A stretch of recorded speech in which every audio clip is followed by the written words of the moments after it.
Nellore press club నందు గిరిజన సలహా మండలి సభ్యులు మీడియా సమావేశాన్ని ఏర్పాటు చేశారు. భారీ అవినీతి పరులైన కేసీ పెంచలయ్య, బీసీ మహిళ అయిన ఉషలపై చట్టపరమైన చర్యలు తీసుకోవాలని, కేసీ పెంచలయ్య చేసే అరాచకాలు, చదువురాని గిరిజనులు యానాదులు కాడ మోసాలకు పాల్పడుతున్న కేసీ పెంచలయ్య అరాచకాలు మితిమీరిపోయాయని, నెల్లూరు జిల్లా పరిధిలో 6 పోలీస్ స్టేషన్లలో 9 కేసులు ఎఫ్ఐఆర్ నమోదై ఉన్నాయని, కేసీ పెంచలయ్య, బీసీ మహిళ ఉష దౌర్జన్యాలకు, అరాచకాలకు అమాయక గిరిజనులను కాపాడాలని మీడియా ద్వారా తెలియజేశారు. కార్యక్రమంలో M Subbaiah, Bapla Venkatapathi, BL Sekhar, Y Sudheer, CH Srinivasulu తదితరులు మీడియా సమావేశంలో పాల్గొన్నారు. ఆంధ్రప్రదేశ్ రాష్ట్ర ప్రభుత్వ గిరిజన సలహా మండలి సభ్యులు ఈరోజు యానాదులు నెల్లూరు జిల్లాలోనే కాదు రాష్ట్రం మొత్తం మీద యానాదులు 42 లక్షల మందిలో 24 లక్షల మంది ఆ యానాదులు. దీనికోసం ఎస్టీ వర్గీకరణ, యానాదుల కార్పొరేషన్, ప్రత్యేక కార్పొరేషన్కి ఎవరు కూడా మేము వ్యతిరేకమైతే కాదు. ఎందుకంటే గతంలో యానాది మహాకూటమి రాష్ట్ర అధ్యక్షులు బాపట్ల వెంకటపతి గారు ఆధ్వర్యంలో 32 సంఘాలను ఏకం చేసి మొత్తం కూడా తిరుపతిలో, నెల్లూరులో, చిత్తూరులో మీటింగ్లు పెట్టడం జరిగింది. ఎస్టీ వర్గీకరణ కోసం అందరం పోరాడాలా, యానాదులకి ప్రత్యేక కార్పొరేషన్ కావాలని ఆ రోజు కొత్తగా ఏర్పడిన తెలుగుదేశం పార్టీ ఎన్డీఏ కూటమికి తెలియజేయడం జరిగినది.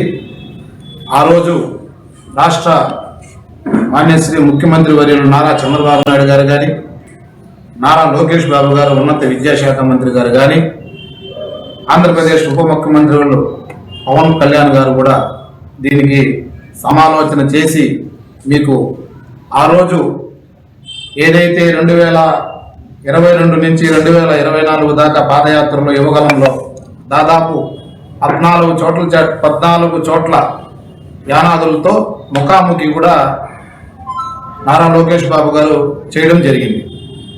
ఆ రోజు కూడా ప్రత్యేక కార్పొరేషన్ ఇస్తామని యానాదులకి ప్రత్యేకంగా మేము యానాదుల కోసం పాటుపడతామని ఆయన హామీ ఇవ్వడం జరిగింది. మొన్న మేము కూడా అందరూ వెంకటపతన్న యానాది మహాకూటమి ఆధ్వర్యంలో పోవడం జరిగింది. రాష్ట్ర ప్రభుత్వం కూడా సమాలోచనలో ఉంది. ఖచ్చితంగా యానాది కార్పొరేషను, ఎస్టీ వర్గీకరణ అనేది వాళ్ళ సమాలోచనలో ఉంది, చేస్తున్నారు. అలాగే కోవూరు ఎమ్మెల్యే, సర్వేపల్లి ఎమ్మెల్యే సోమిరెడ్డి చంద్రమోహన్ రెడ్డి గారు, ప్రశాంత్ రెడ్డి కూడా మొన్న అసెంబ్లీలో యానాదులకు ప్రత్యేకంగా కార్పొరేషన్ కావాలని చెప్పడం జరిగింది. దీన్ని అడ్డు పెట్టుకొని ఈ కార్పొరేషన్ తెస్తాను, ఈ కార్పొరేషన్ నేను ముందు నడిపిస్తాను, నేను పెద్ద అనుకొండ, నేను పెద్ద నాయకుణ్ణి అని కేవలం 10 సంవత్సరాలకు ముందు ఒక సామాన్య నాయకుడుగా నేను యానాదిని చెప్పుకుంటూ కేసీ పెంచలయ్య అంటే చిన్న పెంచలయ్య అనే అతను సంఘం నడుపుకుంటూ అమాయకమైన యానాది ప్రజలను, ఎందుకంటే యానాదులు కొంతమంది చదువుకున్నారు, కొంతమంది చదువుకోలేదు. ఆ చదువుకోకుండా ఉండే వాళ్ళ దగ్గరికి వెళ్ళి ఇతనికి ప్రత్యేకమైన ఒక దూత, ఆమె పేరు చెంబేటి ఉష, ఈమె ఎట్లా అంటే అమాయకమైన యానాది ప్రజల దగ్గరికి పోయి మీకు ఒక నాయకుడు ఉన్నాడు, మీలాంటి నాయకులు ఎటువంటి వాళ్ళు దొరకడు అని చెప్పి వాళ్ళ దగ్గర డబ్బులు వసూలు చేయడం, అక్రమంగా వాళ్ళ దగ్గర అన్యాయంగా వాళ్ళని బెదిరించి పప్పు కడుపుకోవడం కోసం ప్రజల యనాది ప్రజానికం దగ్గర డబ్బులు భయంకరంగా దండుకోవడం జరిగినది. దానికి తోడు వీళ్ళిద్దరి మధ్యలో నేను ప్రభుత్వ ఉద్యోగి, ఒక ప్రభుత్వ ఉన్నత ఉద్యోగి, ఈరోజు యానాదిలో ప్రభుత్వ ఉద్యోగాలు రావడం కష్టం, అలాంటి చదువుకోవడం కూడా కష్టం. అలాంటి ఉద్యోగి అయిన చేవూరి సుబ్బారావు వీళ్ళకి చేదోడు వాదుడు. వీళ్ళు ఇంత అంత మోసం కాదు. ఈ 10 సంవత్సరాలు లక్షల రూపాయలు వెనకేసుకున్న కార్యక్రమాలు ఎన్నో. నేను యానాది కార్పొరేషన్ తెస్తానని గత 3 రోజుల నుంచి విజయవాడ చౌక ధర్నా, విజయవాడ చౌక్ అక్కడ కూర్చొని 3 రోజుల నుంచి అమాయకమైన యానాది కుటుంబాలని, ప్రజల్ని మీకు యానాది కార్పొరేషన్ ఇప్పిస్తాననే అడు కూర్చొని పెట్టడం జరిగింది.